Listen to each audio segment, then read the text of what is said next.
Hey guys, it's DJ. Welcome back to the channel. If it's your first time here, welcome. There was a casting, a very, very big casting that went through several rounds, and it went through all the big LA and New York agencies. I got it from my manager and from a couple of my agents. When the final spot came out, which I saw a couple of days ago, I shit you not, the read sounded almost identical to what I submitted on my final audition. There were a couple of different ways that we inflected on the words, but essentially it was the same read. It highlights one of the points about this journey as a voice actor that doesn't get talked about a lot, and that is sometimes you can do everything right. It's just out of your control, man. What do you do when everything you could do, you've done?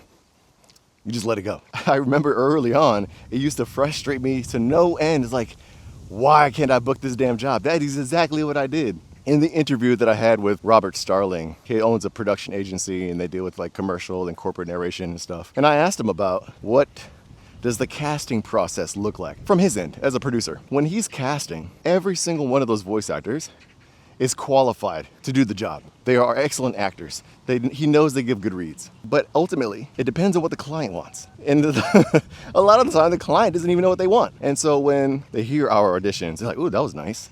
That was nice. I like his read, but his voice print isn't what we're looking for. Oh, her read was great, but we're looking for a male voice. It's just out of our control as voice actors. The only thing we can do is to submit our best performance. And this is why I always say, you have to know who you are as a person, as an actor. Because the only thing that's going to really stand out that you can control is your interpretation of the script. Your point of view in that story. We worry too much about like, oh, what does the casting director want? Or what does the client want? Should I go up on this word or should I go down on this word? We get caught in all these mundane details that frankly don't make a difference at the end of the day. So when I saw the final spot and I heard the read, firstly, I was like, hey man, on to the next.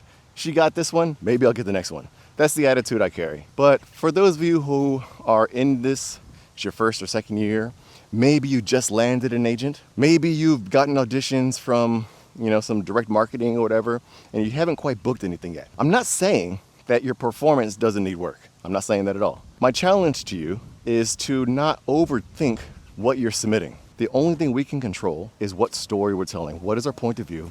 And just, that's it. And you give it to them and say, here, this is what I've made. This is my audition. This is my story. And if you don't like it, I bid you adieu.